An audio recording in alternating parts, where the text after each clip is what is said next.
Bismillahirrahmanirrahim. Assalamualaikum warahmatullahi wabarakatuh. Alhamdulillah wassalatu wassalam ala Rasulillah wa ala alihi wa sahbihi wa man walah wa taba'a hudah wa ba'd. Allahumma akhrijna min dhulumatil wahm wa akrimna bi nuril fahm waftah alaina bi ma'rifatil ilm. Wasahil akhlaqana bil hilm waj'alna mimman yastami'una al-qawl fayattabi'una ahsana. Subhanaka la ilma lana illa ma 'allamtana innaka antal alimul hakim wa la haula wa la quwwata illa billahil aliyyil azim. Allahumma 'allimna ma yanfa'una wa zidna ilma wa ba'd. Ini mungkin Ibu baru pertama kali ya temu saya. Iya. Ya, kita kenalan dulu. Saya ini orang Sunda, lahir di Sukabumi di daerah Jampang. Dari Jawa. Jauh tebi habis itu Sukabumi di kampung. Nah, di Jampang tapi merantau ke Tangerang. Jadi Jakarta Jampang. Nya. Tapi lami di Tangerang teh lami oge jadi mondok masantren. Masantren di Tangerang 7 tahun. Terus selesai masantren ke Mesir. Al-Azhar University. Makanya saya ketika ke Paris itu langsung ingat guru-guru saya karena guru-guru saya sebagiannya belajar di Sorbonne. Ya. Ulama-ulama besar ada mantan Grand Syekh Al-Azhar, Syekh Abdul Halim Mahmud, ada Syekh Abdullah Draz, ada siapa lagi itu ya yang dari Prancis itu, ada Syekh yang Grand Syekh Al-Azhar yang sekarang, yang Syekh Ahmad At-Thayyib, yang Grand Syekh Al-Azhar yang sekarang. Grand Syekh itu kalau di Mesir Bu setara dengan Perdana Menteri. Jadi dia jabatannya sangat bergengsi dan itu sepanjang hayat. Jadi Grand Syekh itu biasanya dipilih sama ulama-ulama besarnya. Di sana tuh ada kumpulan ulama-ulama besar, minimal tuh usianya 60 tahun. Jadi ulama-ulama sepuh. Dan kalau udah terpilih itu sepanjang hayat jabatannya. Nah, Grand Syekh yang sekarang tuh pernah belajar di Sorbonne. Jadi Sorbonne, Paris ini sering saya dengar waktu saya kuliah. Dari buku-buku karangan ulama kami. Ada yang tadi saya sebut, itu Syekh Abdullah Draz namanya. Di Sorbonne belajar, di Sorbonne. Dan Masya Allah, kesalehannya itu nggak hilang. Wiridannya itu katanya tiap hari, waktu di Paris itu 5 juz Al-Quran per hari. Minimal. Satu bulan. Saya betul. Itu yang mau saya bahas sekarang. Itu yang cocok Ibu. Benar. Itu yang mau saya bahas sekarang. Jadi kadang-kadang siapa? Buya Ar-Razi enggak di Al-Azhar. Enggak. Buya Ar-Razi di Ciputat, Bu. Buya Ar-Razi itu Ar-Razi Hasim kan? Dia di UIN Jakarta, bukan di Al-Azhar. Oh, mungkin yang lain, Ar-Razi yang lain. Kalau Buya Ar-Razi yang di YouTube itu bukan lulusan Al-Azhar, tapi Dia pernah ke Paris. Pernah ke Paris ya, mungkin. Mengisi Ramadan waktu bulan panas terpanas. Mungkin, iya. Ya, tapi orang ini juga, orang alim juga ya. Orang-orang yang orang Padang itu ya. Iya. Kenal kan di YouTube. Iya itu. Kenal, tapi ada banyak kontroversi juga. Iya, banyak kontroversinya, iya. Belakangan banyak kontroversinya. Ya, khud masafa wa da' makadar, kata orang Arab. Ambil yang bening, tinggalkan yang keruh. Ya, saya seringnya gitu. Nah, gitu, Bu. Ya. Soalnya nggak ada manusia yang 100% benar itu. Ada aja. Kalau misalnya kita melihat ustadz itu yang pure 100% nggak ada kesalahannya, nggak akan ada ustadz yang kayak begitu. Nah, minimal kan kita mengambil yang manfaat aja. Dia bilang kan bahwa dia mungkin kalau ada kesalahan jangan diambil. Iya, tidak ada yang maksum, tidak ada yang terjaga dari itu. Walhasil cerita saya dari Mesir, di Mesir saya hidup sekitar 8 tahun setengah dari 2012. Merantau kita di Mesir. Nah, saya ketika melihat Paris, nginep di sana, ngelihat pemandangan kok mirip-mirip dengan Kairo itu. Iya, iya, karena kan Mesir dulu jajahan Prancis. Iya betul. Jadi dari sisi arsitektur bangunan, beberapa kota di sana saya lihat mirip sedikit ya, mirip Saya sedikit. kenal Kairo cuma dari roman apa ya, roman Bila Cinta Bertasbih. Oh ya, novel ini ya Kang Abik ya, Iya. Kang Abik, Abik Rahman Al-Shirazi. Iya ya, Saya pernah juga ke Kairo, ke Luxor juga. ke Luxor. Nah itu daerahnya Grand Syekh Al-Azhar yang sekarang, Syekh Ahmad Thaib. Ya, yang pernah belajar di Sorbonne itu. Ada cerita bagus Bu, de Syekh Ahmad Thaib itu dulu pernah belajar di Sorbonne. Saya beberapa kali menceritakan ini karena ini sangat inspiratif. Beliau itu tinggal di rumah orang Perancis, di apartemen milik orang Perancis. Pelan-pelan beliau itu pemilik rumahnya memerhatikan kegiatannya. Jadi kalau musim dingin katanya, malam-malam itu kan kalau bagi kita yang muslim ini perjuangan luar biasa tuh. Bangun kemudian wudhu gitu kan. Ah itu dia merhatiin, kadang-kadang ngintip katanya ketika dia sholat. Ketika dia berwudhu, memerangi rasa malas gitu kan kalau bagi kita. Jadi selama di sana pemilik rumahnya ini memerhatikan akhlaknya, tutur katanya, pola interaksinya gitu kan. Tapi beliau sendiri nggak mengajak secara langsung, ayo bapak ibu masuk Islam gitu, enggak. Subhanallah di kemudian hari orang ini yang pemilik apartemen ini datang ke Luxor masuk Islam. Karena ngelihat keluhuran akhlak. Jadi yang sering saya katakan dakwah itu tidak selamanya harus dengan lisan. Tapi justru yang kadang lebih efektif adalah dakwah dengan perbuatan. Jadi manakala kita menampilkan attitude atau perilaku yang terpuji di hadapan orang yang benci sama kita, kemudian dia mencerna kan, kok bisa? Aku sudah berbuat jahat kepada dia, dia berbuat baik. Dia mencerna, kalau dia masuk Islam, secara tidak sadar kita sedang menjadi dai, sedang mengajak orang masuk Islam sebetulnya. Nah, saya mendengar banyak cerita waktu ke Amsterdam kemarin, ke Belgia, ke sini. Orang-orang Eropa itu kan rata-rata nggak peduli sama agama ya. Iya kan? Orang saya pergi ke gereja Bu, yang ibadah cuma 2 orang doang. Gereja segede, Masya Allah, ya Allah. Ditutup ya. Ditinggalin sama jemaahnya agama itu. Banyaknya orang asing turis. Iya, jadi ke gereja itu kita bukan ibadah. Nah, kenapa bisa begitu? Karena boleh jadi mungkin gambaran orang tentang agama itu salah ya. Kalau kita ini kan orang Islam, kita tahu bahwa agama itu tidak hanya sebatas ritual peribadatan. Agama itu kan menyangkut panduan batin kita, sesuatu yang bisa menjadi pelipur lara, kegundahan. Iya Bu, benar Bu. Saya di perantauan 7 tahun. Gak mudah survive, kita jauh dari orang tua itu, ya kan? Dan saya nggak pernah pulang Bu, waktu di Mesir itu. Iya, serius. Saya betul-betul bertahan hidup dengan uang saku 1 juta sebulan. Ustaz Somad pernah ketemu kemarin, kami bertemu waktu di Riau. Jadi kita masuk, ada di YouTube itu podcast saya sama beliau. Pernah lihat dia ada pesantren Al-Azhar. Ya, Mahad Al-Azhar, betul. Saya datang dijamu di rumah beliau. Ada podcastnya tuh di YouTube. Kemudian kita ngobrol dengan orang-orang terdekatnya. Ustaz Abdul Somad juga sama merantau gitu. Jadi memang kita di pesantren, kita dididik untuk hidup prihatin sehingga kita mentalnya sudah terbentuk.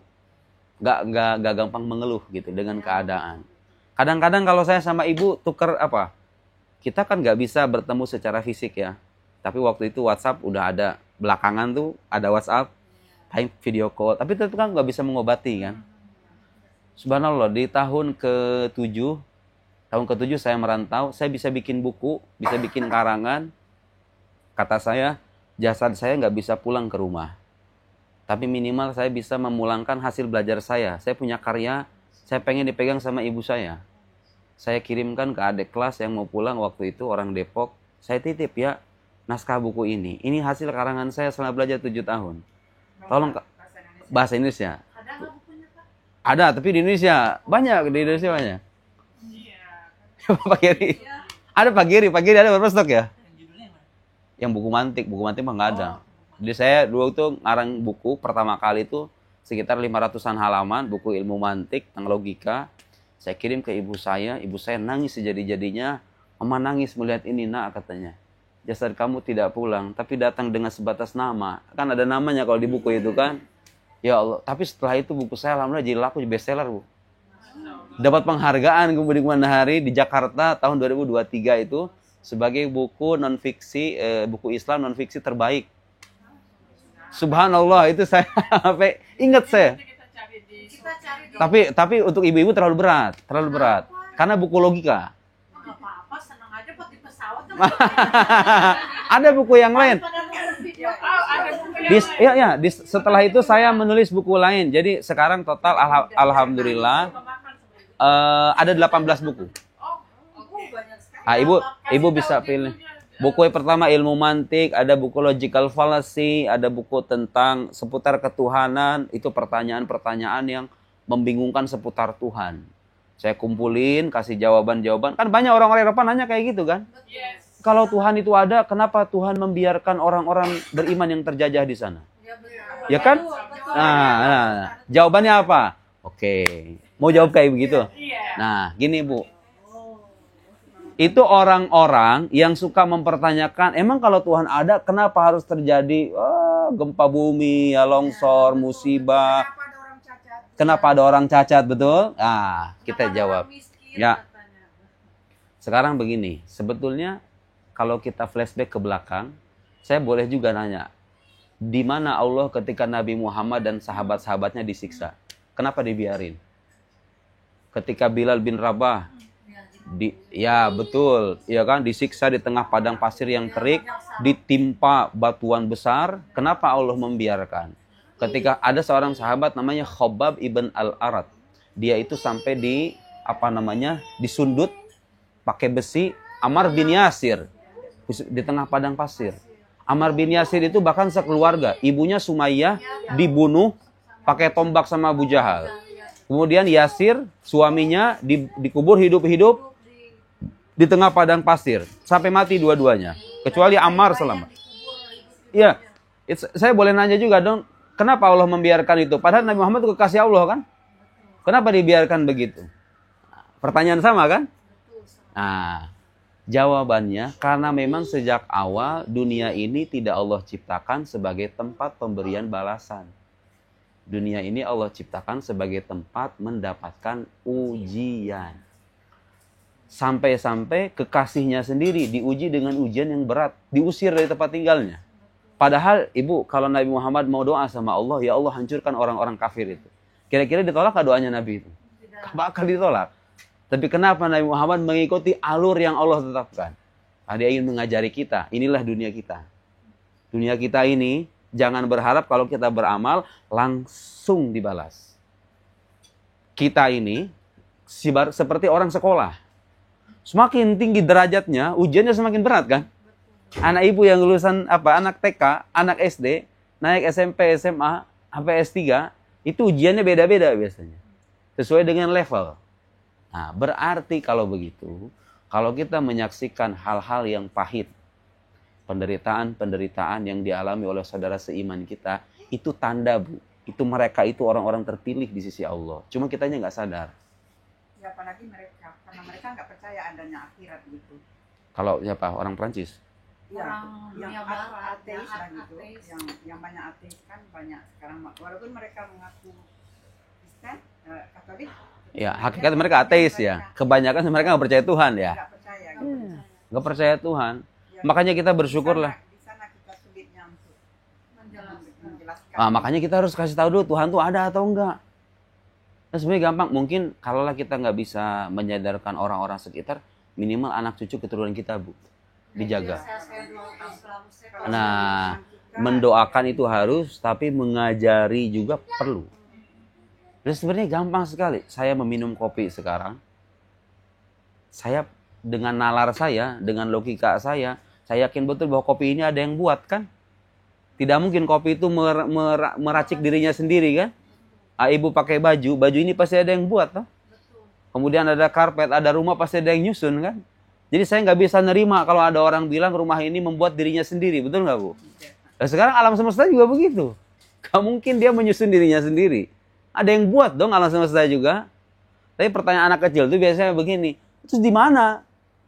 di mana Allah itu katanya kalau misalnya ada? Ya Allah itu tidak terlihat, nak.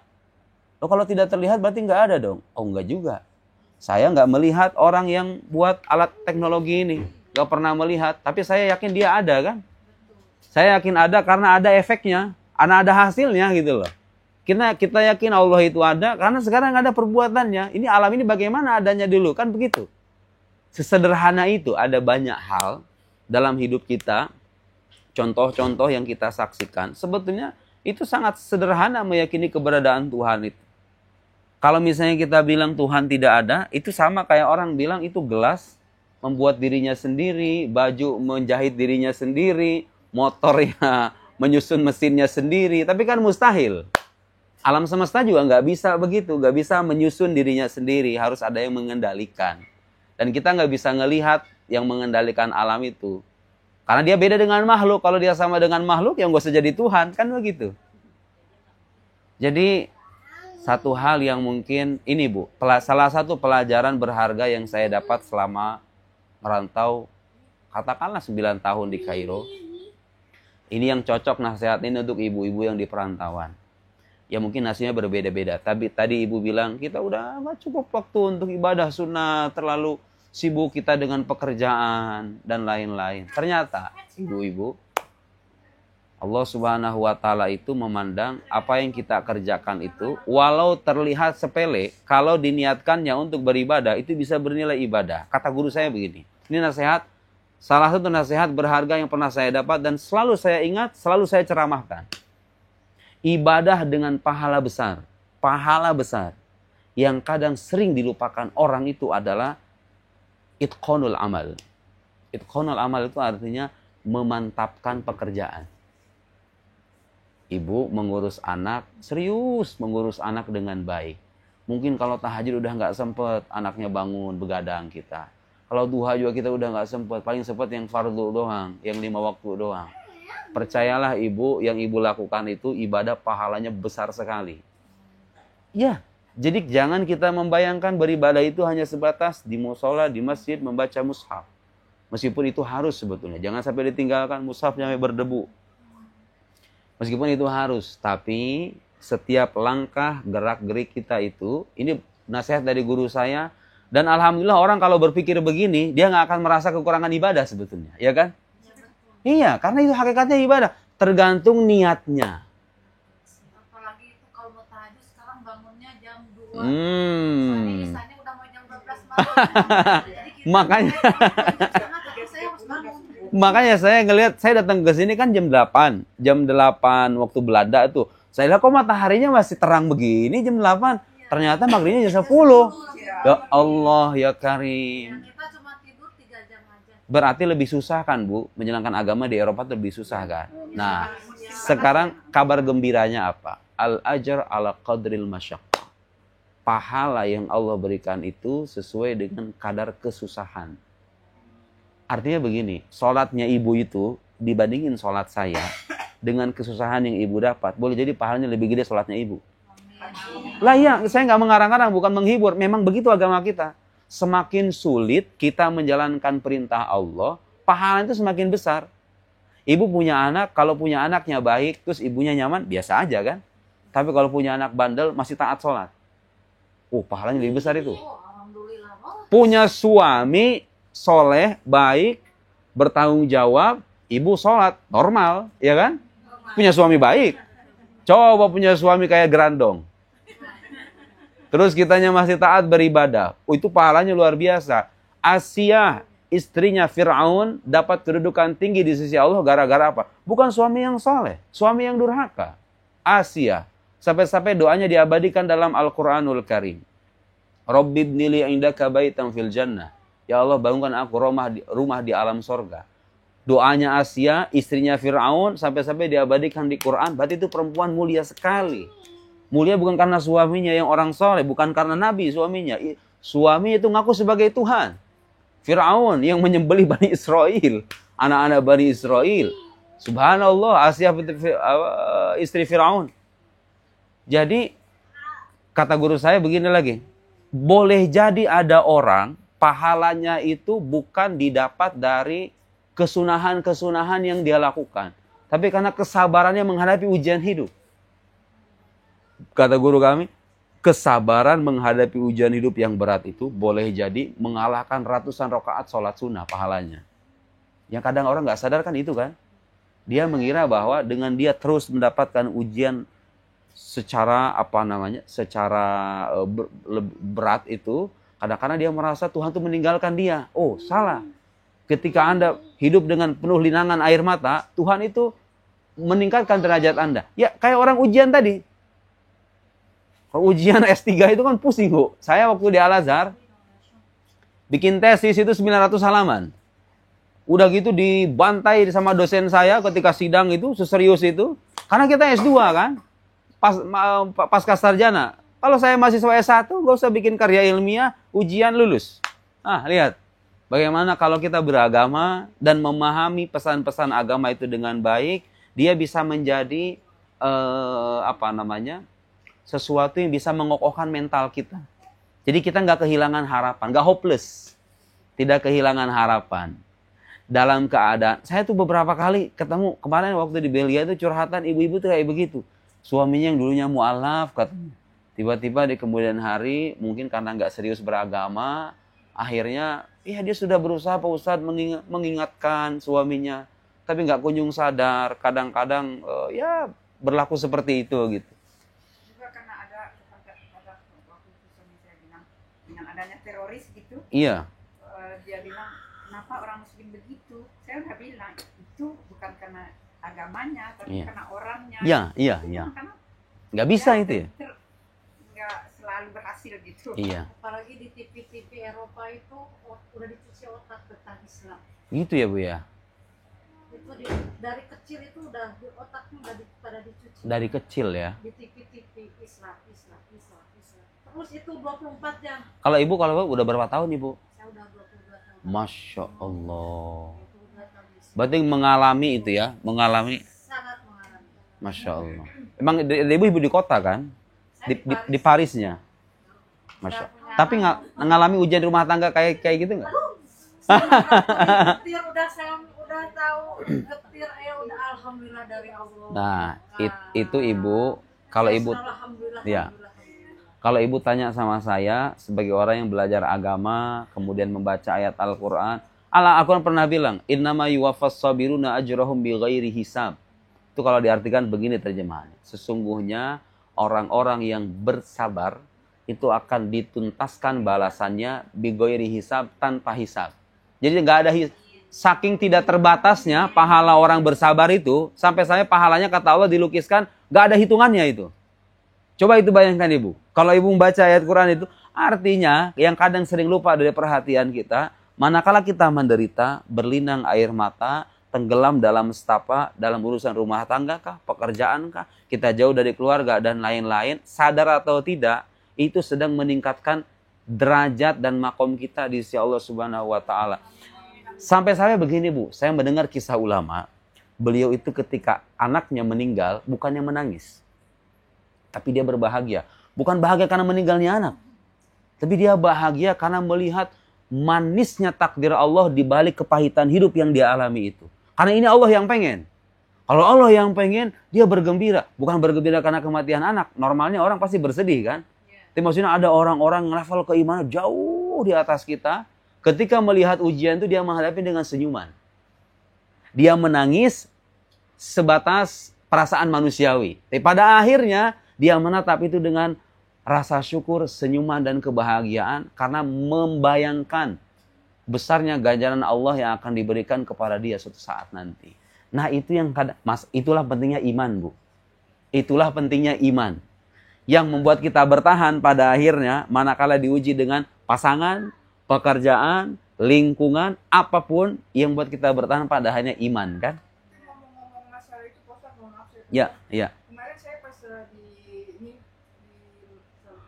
Mekah, ada ustadz yang bilang, saya kan suami saya, kita berumah tangga udah 20 tahun, malam orang Prancis, tapi so far belum mau, nggak apa-apa sih saya buka di sini, belum mau sholat.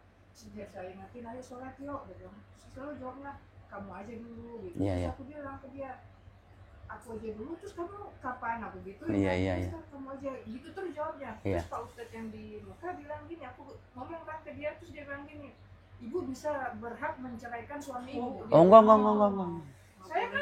Saya kan shock ya, Ustadz, berarti kan Enggak. No. berarti kan gimana? Berarti saya menyerah sebelum Enggak, no. waktunya kan saya Betul. kan. Jawaban tidak tepat. Ya, dia kan Ustadz, berarti kan saya harus Enggak semua ustadz benar pemikirannya kan, Bu? soalnya kan makanya saya Iya. Bagus. Saya senang. punya orang ekspat, orang Prancis kan jadi ngerti. Iya. Ustaznya bilang gini, ya udah ibu itu berhak meninggalkan suami, Iya. bisa cerai aja. Dia bilang gitu. Saya kan kaget. Enggak. Kayaknya belum selesai itu penjelasannya. Dia bilang kita berhak menceraikan suami. Enggak. Kalau nggak mau sholat, karena yang pertamanya itu bisa kan sholat. Iya. Dan kebaikannya Tapi dia. gini, Bu. Saya pernah dengar itu memang. Iya, Dia betul. tidak melakukan hal Awal ma yuhasabu bihil abdu min amalihi yaumal qiyamah salatuhu, kata Nabi. Yang pertama kali dihisab dari amalan seorang hamba itu adalah sholatnya. Ya, sholat.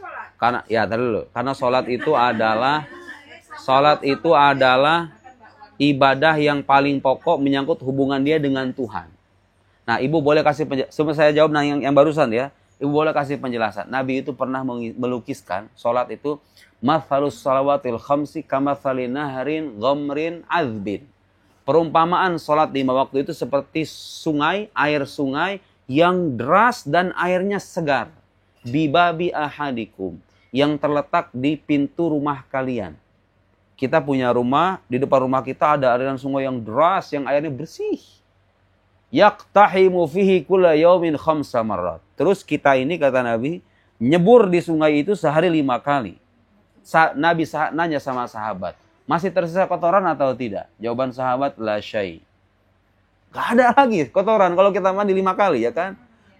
Terus jawaban Nabi apa? Kadzalikas salawatul khams. Begitupun sholat 5 waktu.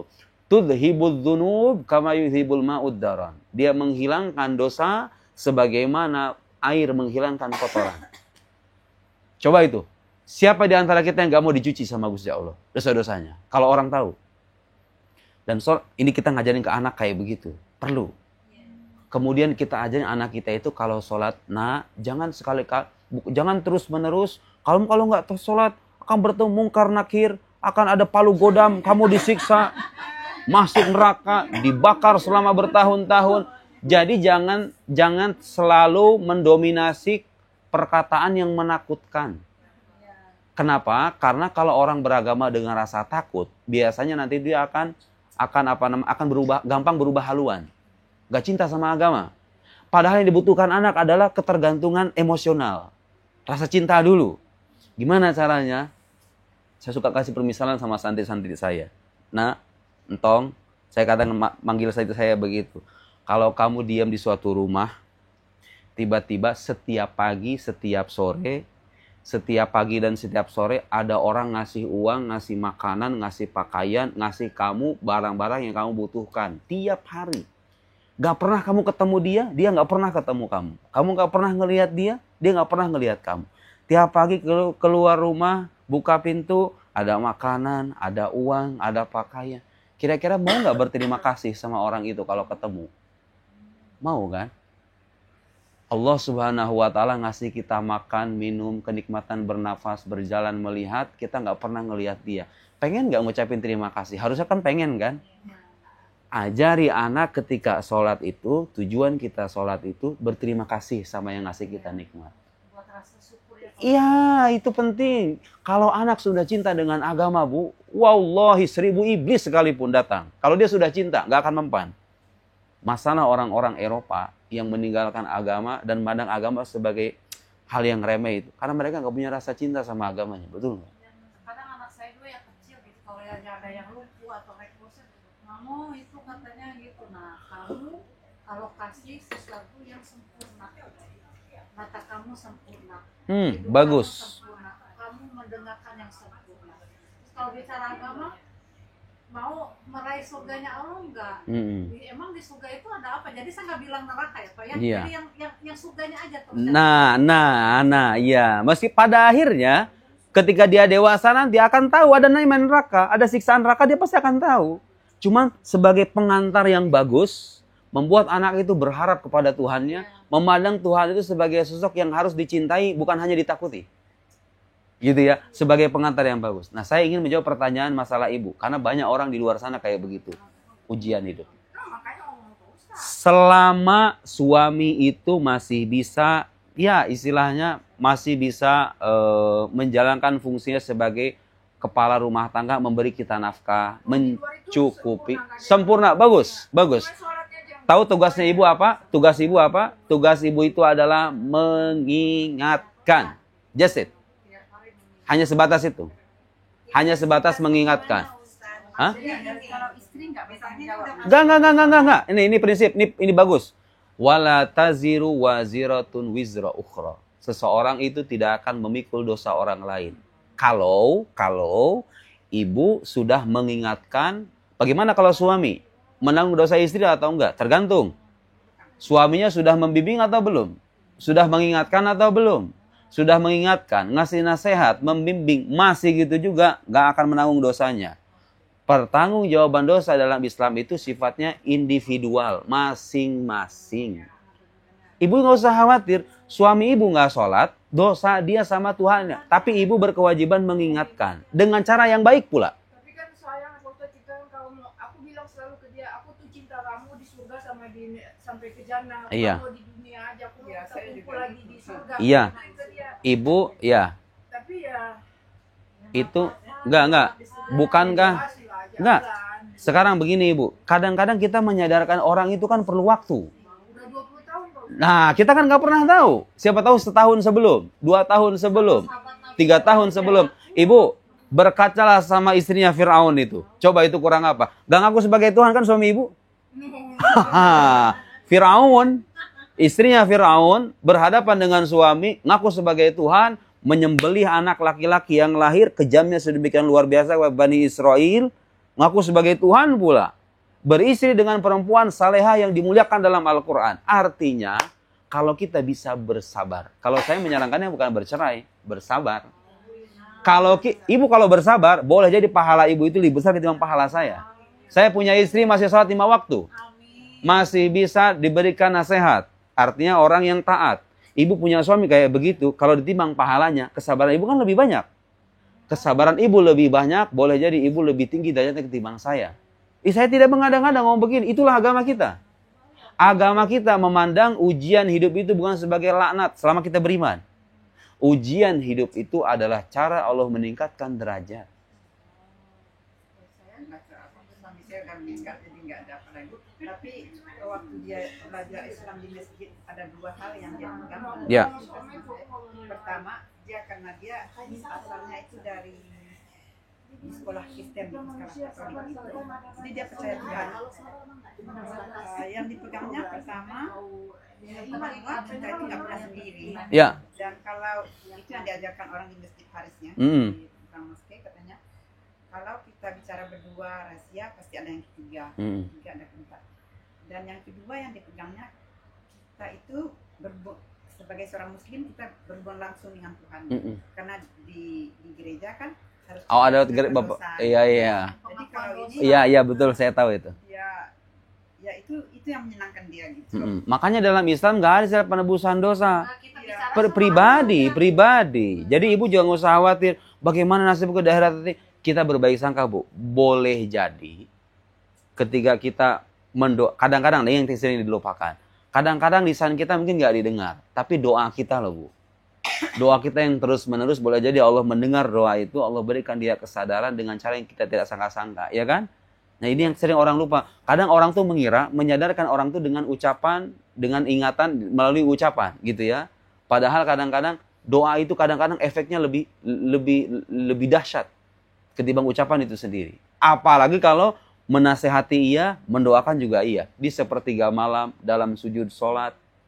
Insya Allah. Mungkin Allah belum berkenan sekarang. Allah mewujudkan harapan hambanya pada saat yang dia mau. Bukan pada waktu yang kita inginkan.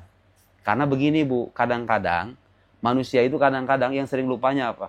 Dia itu mengharapkan sesuatu, mengira itu baik, padahal itu buruk bagi dirinya. Ya, begitu. Itu manusia begitu. Nah, saya yakin, apalagi ibu, saya aja yang usianya masih 30-an tahun mengalami itu, Bu. Kalau saya mah di rumah masalah si kecil yang ngingetin bapaknya terus. Alhamdulillah, alhamdulillah. Bismillah, Papa. Ya. Papa. Alhamdulillah.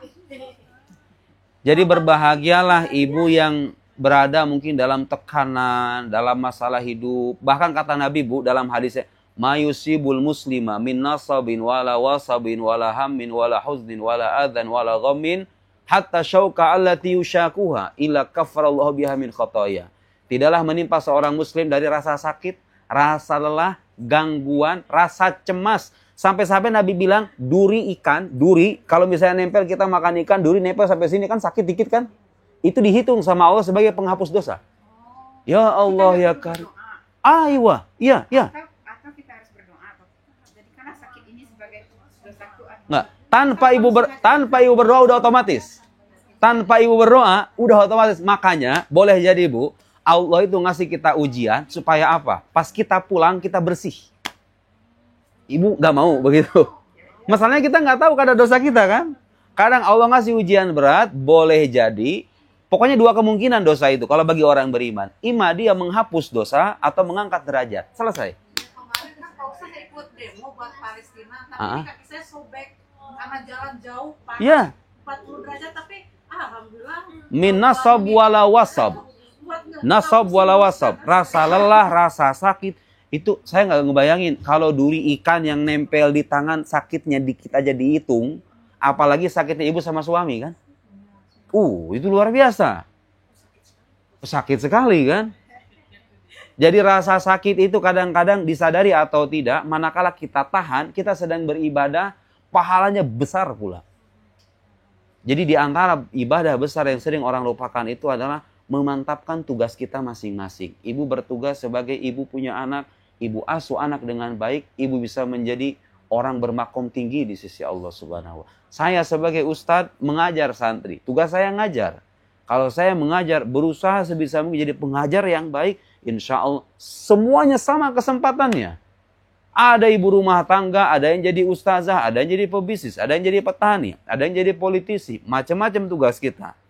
Walladzi ansha'akum minal ardi wasta'marakum fiha. Allah itu minta kita apa katanya? Istamarakum, minta kita memakmurkan bumi.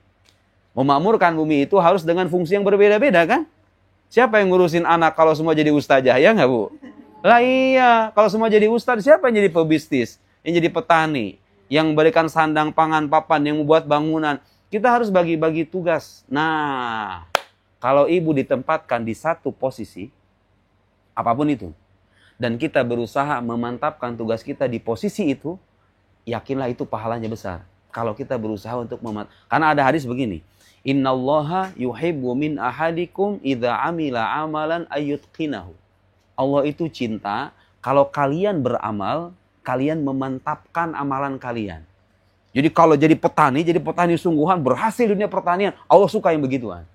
Jadi ibu rumah tangga mendidik anak seserius mungkin, sematang mungkin, Allah suka dengan perbuatan seperti itu.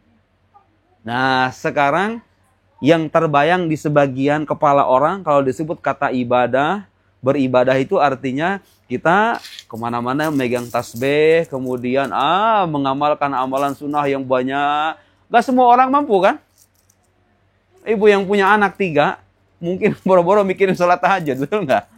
Kita mikirin sholat 5 waktu aja kadang-kadang, Masya Allah. Tapi yang penting sholat 5 waktu harus, gak boleh tinggalin.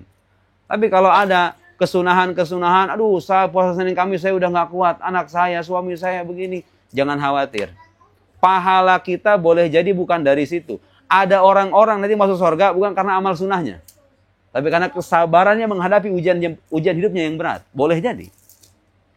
Itulah saya kira salah satu pelajaran berharga yang pernah saya dapat. Sehingga saya ketika saya jadi mahasiswa, ditakdirkan hidup ala kadarnya jauh dari orang tua, saya bisa survive, tidak mengeluh dengan keadaan. Saya berhasil lulus sekolah, alhamdulillah lancar sesuai dengan tepat waktu. S1, S2, sekarang di proses S3, alhamdulillah. Itu di antara nasihat yang saya pegang, betul-betul. Dan dimanapun kita hidup, dalam keadaan apapun, kita nggak pesimis. Ya sudah, nanti semuanya akan berakhir. Semuanya akan berakhir, mati, dapat imbalan dari Tuhan. Oh, subhanallah. Nah, orang-orang barat, yang tidak menikmati agama karena mereka nggak memahami hal-hal semacam ini. Betul nggak, Bu? Iya. Mereka tahunya agama itu hanya identitas sosial aja, ya kan? Itu hal yang sepele aja. Seperti halnya profesi begitu atau identitas sosial yang lain. Nah, kita sebagai Muslim dapat pelajaran dari para ulama, para kiai, para ustadz di kita. Nggak sebatas itu agama itu. Agama itu nggak hanya menyangkut fisik, tapi menyangkut batin. Dan kita butuh. Jadi saya sering bilang, manusia itu nggak cuma daging, tulang, dan darah. Karena kalau cuma daging, tulang, darah, kita sama dengan binatang yang lain kan. Oh, ada ruh yang kita miliki. Jasad itu perlu makan, perlu minum, perlu ngopi sekali. Tapi ruh itu perlu asupan juga. Asupan ruh itu adalah berzikir kepada Allah, bersahabat dengan orang-orang baik, bersalawat ke Nabi Muhammad, dan amal mencari ilmu termasuk. Itu kebutuhan rohani kita. Saya kira itu sebagai pengantar, mudah-mudahan nanti kita bisa tanya jawab ya. Saya lebih suka curhat. Ibu-ibu pada curhat, itu lebih senang saya. Barangkali. Kenapa? Cocok, mas saya sering ngisi ibu-ibu. Sering saya ngisi pengajian ibu-ibu. Cocok, masa nggak cocok? Suami masih ada, saya waktu itu mengharapkan dia membela saya gitu, tapi Oh. ternyata enggak. Misalnya Sudah. kalau saudaranya ikut saya, kenapa begitu kepala begitu, suami saya diam aja, padahal saya mengharapkan dia membela saya gitu, tapi enggak. Kayaknya banyak ya. Akhirnya ya oke lah. Enggak, misalnya perempuan-perempuan di Eropa itu, diaspora itu banyak yang ujiannya kayak gitu ya. Ujiannya suaminya ya. Suami, lingkungan, anak, Ya itu bu. pergaulan, Tapi suami lingkungan. saya Nah, nggak pernah melarang. ini saya ngomong saya begini sekarang sama ibu. Kita ketemu di sorga nanti, ibu pasti, Masya Allah Pak Ustadz, ternyata benar ini pahalanya gede sekali. Ah, itu akan begitu bu. Tapi yang Sean, saya takutkan, ya. ya saya bakal masuk surga, kalau dia masuk ke neraka sedikit.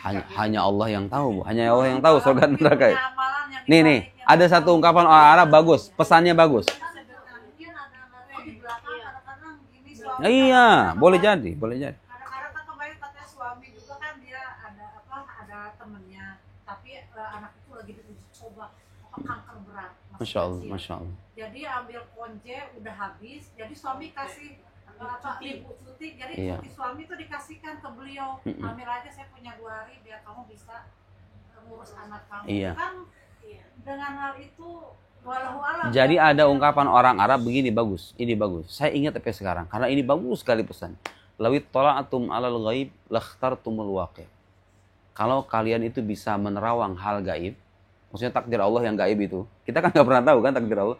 Kalau kalian bisa tahu itu takdir Allah seutuhnya, kalian pasti akan memilih apa yang terjadi bagi kalian. Yang akan kalian pilih itu bukan harapan kalian, tapi apa yang terjadi itu. Kenapa? Karena yang Allah tetapkan sudah berdasarkan pertimbangan dan kemaslahatan bagi hamba-hambanya. Sementara kita kalau berharap, Bu, kadang-kadang harapan kita ini buruk, cuma kita nggak tahu. Kita mengira itu baik gitu loh. Pengen saya Pak Ustadz punya suami jadi bisa jadi imam. Kalau saya tahajud, sholat 5 waktu, semua orang juga pengen, Bu. Tapi kan kita nggak pernah tahu apa itu maslahat apa enggak buat kita gitu. Jangan-jangan pas kita dapat suami kayak begitu, kitanya yang jadi lalai. Iya kan? Boleh jadi kan? Ada kemungkinan kan? Atau misalnya kalau kamu dapat suami yang baik, kamunya juga soleh, anak kamu jadi durhaka. Diujinya oleh anak, kan bisa jadi. Kan begini, maksud saya ujian itu kayak dibagi-bagi gitu loh, Bu. Ada yang ujiannya suami, anaknya baik banget. Ada yang suaminya soleh, anaknya soleh, ternyata mertuanya rese. Nah kan ada kan? Ada yang mertuanya baik, anaknya baik, kemudian istrinya, suaminya juga soleh. Ternyata ujiannya di pekerjaannya, ya Allah susah banget nyari kerjaan. Masalah ekonomi, ya kan? Ah, ibu kalau milih sekarang, aku pengen Pak suami yang soleh. Ibu siap nggak dengan ujian lain yang lebih pahit dari itu? Jangan-jangan ibu nggak siap, makanya Allah nggak kasih. Dikasih ujiannya suami. Nah gitu cara maknainya.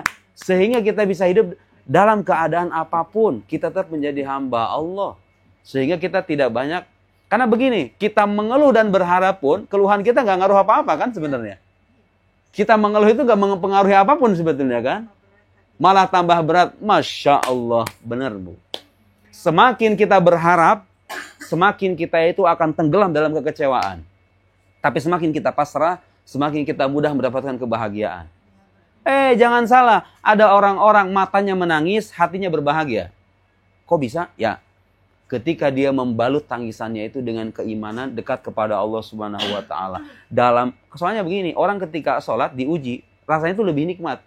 Ketimbang ketika sholat bergelimang harta, kita mendapatkan kenikmatan yang banyak, ya nggak Bu? Allahu Akbar, ngomong Allahu Akbar ketika dalam keadaan terpuruk, itu lebih nikmat. Ketimbang Allahu Akbar dalam keadaan, oh semuanya serba ada. Ya kan? Semuanya serba nyaman gitu. Ya. Hakikatnya yang dapat nikmat pun ujian sebetulnya. Tidak ada yang lepas dari ujian itu. Yang betul. Nah, diuji yang kenikmatan lupa pada akhirnya foya-foya. Kan begini, harta itu kalau jatuh ke orang yang salah, dia jadi malapetaka kan? Iya. Kalau jatuh pada orang yang tamak, yang serakah, yang kikir, dia menjadi malapetaka harta itu.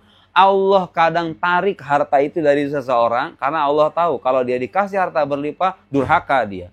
Walau rahimnahum wa kasyafna ma bihim min durrin lalaju fi tughyanihim ya'mahun. Kata Allah dalam Al-Qur'an. Seandainya kami merahmati mereka dan menyingkapkan ujian yang berat dari diri mereka, kalau misalnya mereka dikasih sayang terus-menerus gitu, kasih duit terus-menerus, kesehatan terus-menerus, gak ada sakit, gak ada penderitaan, gak ada tangisan, mereka durhaka nanti pada akhirnya, sombong akhirnya. Tidak tahu kehambaan di hadapan Tuhannya. Akhirnya dia masuk neraka pada ujung-ujungnya. Allah sengaja ngasih sedikit air mata, sedikit kekurangan harta atau suami atau anak, supaya apa? Supaya hidup kita berimbang. Ada saat kita bersyukur, ada saat kita bersabar, kelak kita akan mendapatkan balasan dari semua itu. Tangisan kita ini nggak sia-sia, Bu. Apakah kebaikan yang tidak diniatkan karena Allah bisa berpahala? Karena suami saya itu dia sangat baik ya, semua orang sangat baik. Tapi kalau saya bilang niatkan karena Allah, dia diam saja. Apakah dia berniat apa enggak, saya nggak tahu. Kalau nggak berniat, apakah kebaikannya itu ada pahalanya? Kita perlu tahu bahwa level keimanan orang beda-beda. Ada orang yang ketika berbuat mungkin dia tidak pure 100% karena kelemahan imannya. Dan kita yakinlah bahwa Allah itu tahu dengan kelemahan hamba-hambanya. Allah itu diantara namanya Asy-Syakur. Asy-Syakur itu diantara namanya Al-Karim. Al-Karim itu yu'ti al-thawab al-jazil alal amal al-qalil. Allah itu memberi pahala berlimpah atas amalan yang terlihat sepele. Bisa jadi dia dikasih pahala oleh Allah karena Allah ngelihat emang dia tuh orangnya lemah iman. Gini Bu, Ibu kalau ngelihat standar orang, ini misalnya orang bodoh. Ibu bisa jadi guru. Ini siswa ini bodoh. Bisa mengerjakan 2 soal sudah alhamdulillah, betul nggak? Kan? Ngelihat yang pintar, kamu kok ngerjain cuma 2 soal doang. Kerjakan semuanya. Standar Ibu beda kan? Cara Ibu memperlakukan siswa yang bodoh dengan yang pintar atau yang sedang-sedang beda kan? Gitu kita manusia sama manusia. Boleh jadi Allah juga melihat hamba-hambanya dengan cara yang lebih dari itu. Ngelihat hambanya yang ini mu'alaf, imannya masih lemah, dia masih di tahap awal, beramal dengan begitu. Allah kasih dia pahala karena kebodohannya itu. Boleh jadi. Tapi orang-orang yang sudah mesantren 10 tahun, kayak saya. Mesantren 10 tahun, belajar agama ke sini, belajar agama ke situ. Masih kayak gitu motivasinya. Nah itu boleh jadi dipertanyakan tuh. Suami ibu yang barangkali dulunya belajar agamanya masih tipis-tipis, Allah maklumi. Selama ada sedikit motif, walaupun kan nggak mungkin kan 100% itu pasti ada kan celah sedikit. Ya dia sebagai orang beragama ingin berbuat baik, Allah nilai itu boleh jadi dapat pahala. Jadi semua orang tuh akan dinilai sesuai dengan kadarnya Bu. Kadar kemampuan dan kadar keimanannya. Wali-wali yang mendapatkan rahasia-rahasia ilahi, pengetahuan-pengetahuan yang kadang-kadang gak bisa kita gapai, itu standarnya lebih tinggi lagi. Mereka kalau berdosa sedikit, siksaannya bisa lebih berat. Karena level imannya udah tinggi kan. Ya kita orang-orang awam ini akan lebih mudah diampuni sama Allah. Karena ada banyak hal tidak kita ketahui kan. Ibu ini dibandingin saya gitu kira-kira. Mungkin cara Allah memperlakukan ibu-ibu ketimbang saya lebih curahan rahmat lebih banyak untuk ibu-ibu semuanya. Karena ibu banyak nggak tahunya, ya kan? Sementara saya yang udah jadi ustadz, punya pengetahuan itu, boleh jadi standarnya berbeda. Karena saya sudah mendapatkan ilmu, dikasih pengetahuan ini, gitu kan Bu, paham Bu? Contoh orang sekolah kayak tadi itu. Ya, yang IQ-nya mungkin terbatas, mengerjakan 1-2 soal, kita tolerir. Ya, karena ada hadis itu innamal amalu binniyat wa innamal likulli imri'in ma nawa. Ya. Saya nggak tahu Pak Kita husnuzon saja, mudah-mudahan. Dia baik sekali. Malah kadang-kadang lebih baik dari saya. Misalnya kalau saya mengasih Iya. orang sekian, dia malah ngasih lebih. Ada kisah ini Bu, ini kisah menarik. Ada dulu orang di zaman ini dikisahkan dalam sebuah hadis, ada orang terdahulu di kalangan umat terdahulu kata Nabi, ada orang tidak pernah berbuat baik sama sekali. Tidak lam ya'mal khairan qattu, bahasa Arabnya begitu. Tidak pernah berbuat baik sama sekali. Ada orang, ibu suami kita ini yang mualaf, sedurhaka-durhakanya pernah kan berbuat baik kan? Ini ada orang di zaman dulu gak pernah berbuat baik sama sekali. Tidak pernah. Kemudian dia berwasiat sama anak cucu keturunannya. Nanti kalau aku mati, tolong aku dibakar, debu jasadku dibuang ke laut. Dia berwasiat sama anak cucunya. Singkat cerita, matilah orang ini. Kemudian dibakar, debunya dibuang ke laut. Dia mengira bahwa dengan cara dia dibakar, debunya dibuang ke laut, dia nggak bakal ketemu sama Tuhan, gitu, paham nggak? Dia merasa dia nggak berbuat baik, malu dia sama Tuhan ya. Ditanya sama Gusti Allah Subhanahu Wa Taala orang, kenapa kamu melakukan itu? Jawaban orang ini apa? Karena aku takut kepadamu ya Allah. Ibu tahu, gara-gara jawaban orang ini ngomong takut kepada Allah, akhirnya apa? Dosa-dosanya diampuni. Ya Allah ya Karim. Hanya karena mengaku aku malu. Aku malu dan aku merasa takut kepadamu ya Allah. Makanya aku berwasiat seperti itu. Allah mengampuni itu. Lihat keluasan rahmat Allah Ibu. Keluasan rahmat Allah yang kadang-kadang gak kita bayangkan. Tentu kita bukan berarti menyepelekan perbuatan dosa ya. Maksudnya kita dalam keadaan apapun, selama ada rasa iman tertanam dalam hati, kita tidak boleh pesimis.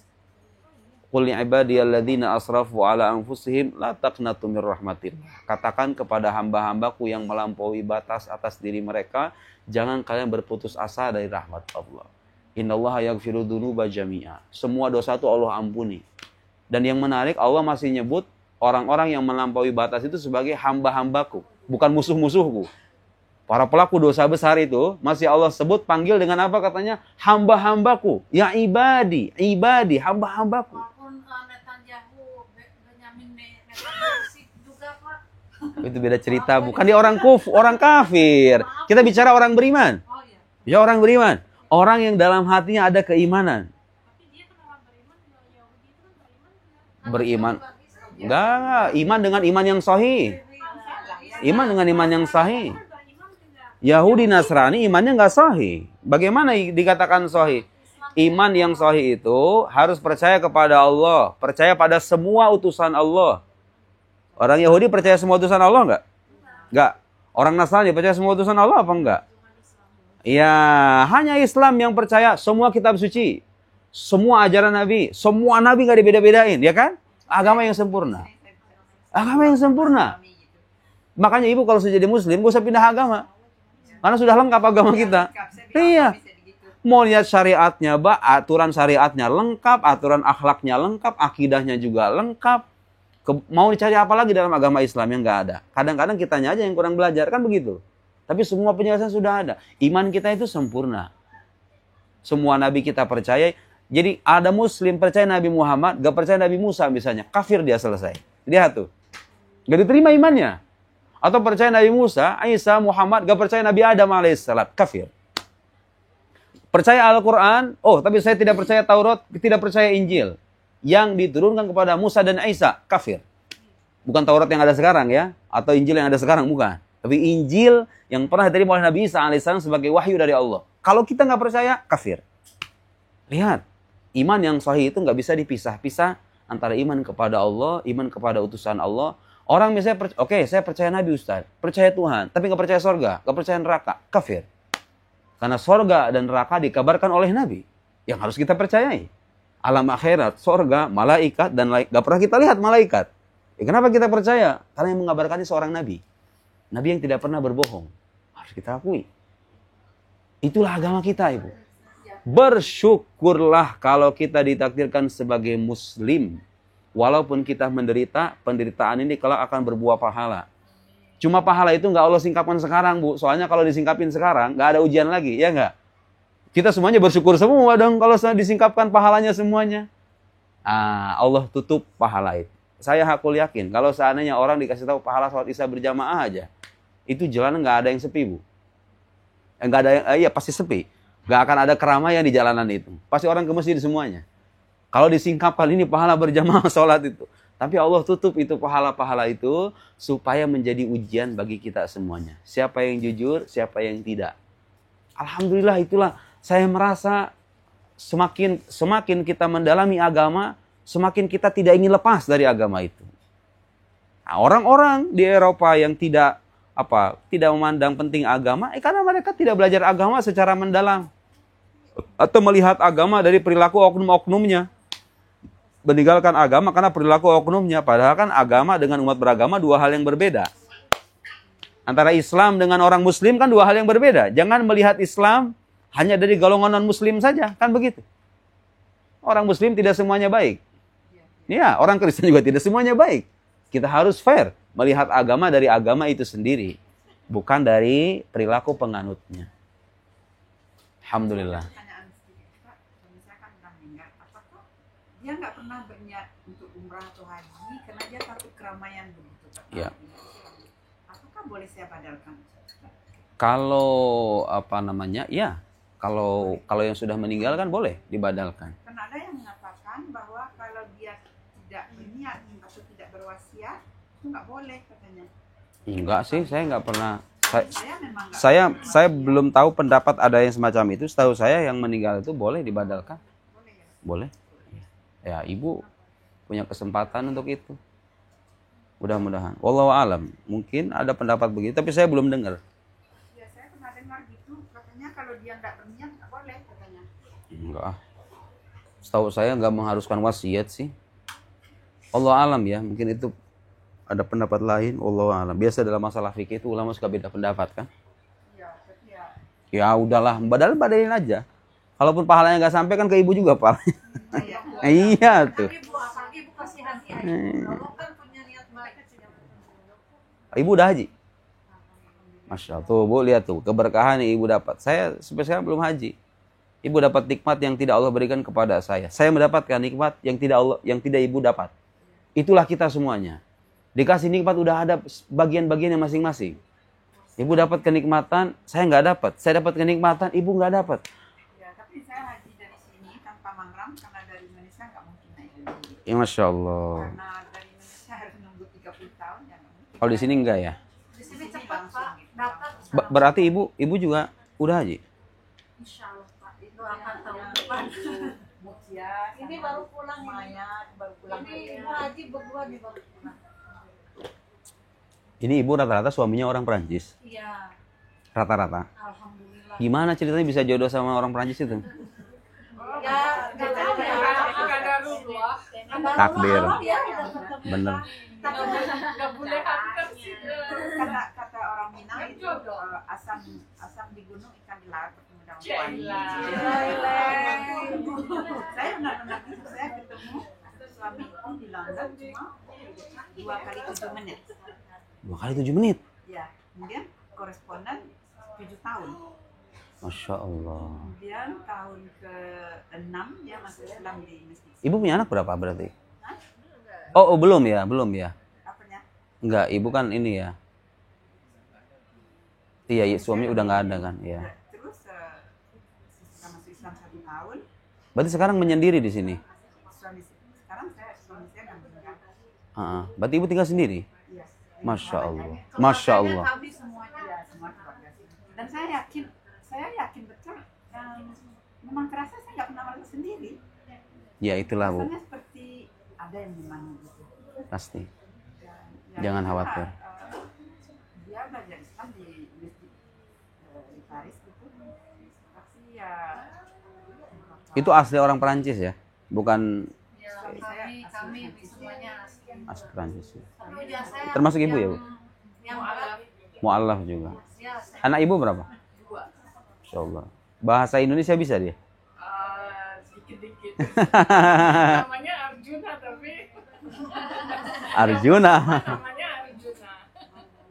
Masya Yang Allah. saya berat anak saya. Yang Kenapa? pertama, udah umur 20 tahun sekarang. Laki-laki? Itu ujian, ya Allah. Laki-laki? Laki-laki. Aduh. Di sini Tapi hidup? dia alhamdulillah kan ada. Tapi dia masih Islam, ngaku saya masih Muslim. Alhamdulillah. Tapi gimana ya katanya? Biasa saya mencari jejak saya dulu. Iya, iya. Tapi kadang-kadang dia itu kembali, oh ya pernah saya itu dioperasi hampir meninggal.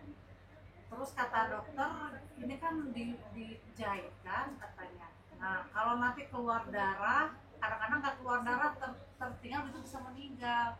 Nah, saya telepon neneknya, Ariel waktunya sholat asar. Dia di sholat di rumah neneknya waktu umur 9 tahun. Dia begitu sujud keluar darah, itu lebih baik, soalnya kelihatan. Nah, dia sampai saat itu dia sangat ingat sekali dengan sholat. Saya ingat Allah menyelamatkan saya. Kalau enggak saya udah meninggal.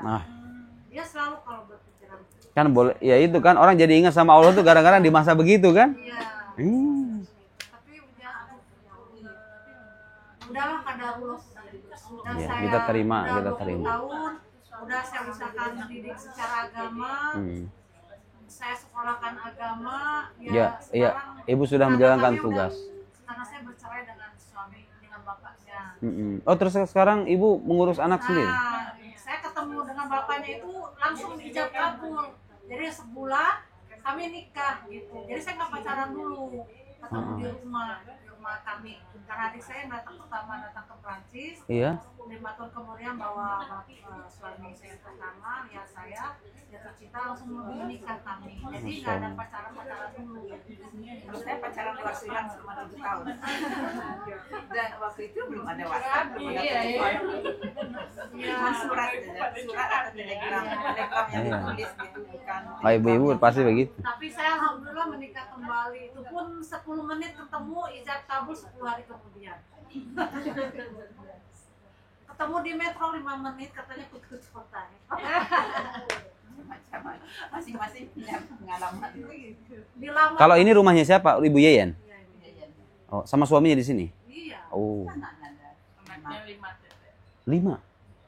Masya Allah. Punya anak 5 itu. Kadarullah ya semuanya udah Allah. Padahal katanya Itulah alasan kenapa, Bu, iman kepada takdir itu jadi rukun iman. Kenapa? Karena itulah kunci kebahagiaan hidup sebenarnya. Kalau orang nggak percaya takdir, gampang frustrasi dia, ya kan? Allah jadikan iman kepada takdir sebagai rukun iman, karena itu asas kebahagiaan kita hidup di dunia ini. Kalau nggak percaya takdir, orang gampang stres. Saya udah legowo tentang Iya. udah legowo yang penting ya Allah aku udah meminta bantu Allah bantu saya untuk mendidik anak-anak saya, bantu saya. Pulang ke Bandung berapa tahun sekali? Hah? Udah jarang pulang ke Bandung ya, Ibu? Oh, setahun sekali? Iya, karena suami jatuh cinta Indonesia. Masya Allah. mualaf itu jatuh cinta ke Islam Indonesia juga. Beda ya dengan Islam di Eropa ya? Iya. Enggak, suami saya pernah hidup di Tunisia, pernah hidup di Maroko, dan katanya Islam Indonesia itu beda. Iya, betul. Jadi ya mereka banyak yang Iya, suami saya mah Islamnya Indonesia katanya. Apalagi Bandung. Bandung kan keindahan alamnya juga. Islam itu satu, nggak Indonesia. Allah itu satu, Nabi kita satu. Ya saya Islam Indonesia ya terserahlah daripada puyeng. Tapi kadang kita maklumi, Bu, karena orang Eropa kan gitu, taunya agama tuh dari pemeluknya doang.